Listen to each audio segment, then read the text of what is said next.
বাংলাদেশে তো একটা গণ অভ্যুত্থান হয়েছে। বাংলাদেশের মানুষ একজন শাসকের বিরুদ্ধে তাদের মতামত জানিয়েছে এবং সেই মতামত জানার বিষয়টা কিন্তু নির্বাচনের মাধ্যমে তারা জানাতে পারে, তাদেরকে রক্ত ঝরিয়ে প্রাণ ঝরিয়ে জানাতে হয়েছে।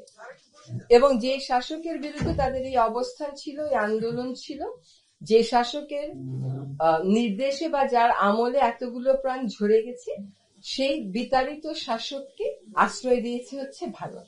ফলে মানুষের মনে একটু ক্ষোভ থাকতে পারে, তার একটা ক্ষোভের জায়গা তো অবশ্যই সৃষ্টি হয়েছে।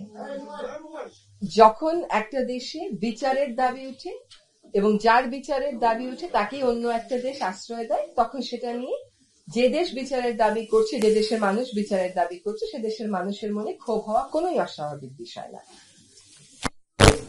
ভারতের মতন একটা বড় প্রতিবেশী দেশের সাথে ভারতও চাইবে সম্পর্ক স্বাভাবিক হোক, আমরাও চাইব সম্পর্ক স্বাভাবিক হোক। আমরা চাইব যে কোনো দল বা কোনো ব্যক্তি কেন্দ্রিক সম্পর্ক কোনো প্রতিবেশীর সাথে আমাদের না হোক। সম্পর্ক হবে ভারতের জনগণের সাথে বাংলাদেশের জনগণের।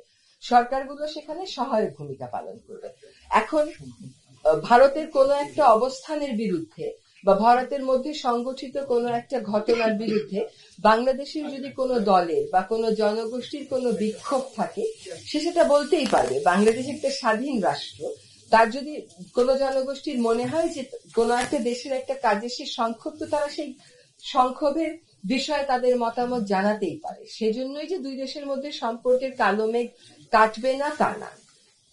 আমার কাছে মনে হয় যে এই ক্ষোভ প্রকাশের মাধ্যমেও কিন্তু আলোচনার একটা ক্ষেত্র তৈরি হয়। হ্যাঁ, এবং ভারতের সাথে তাদের যে পররাষ্ট্র সচিব এসেছিলেন, সেখানে সম্পর্কটা পুনর্মূল্যায়নের এবং নতুন করে যাত্রা শুরুর একটা প্রক্রিয়া শুরু হয়েছে।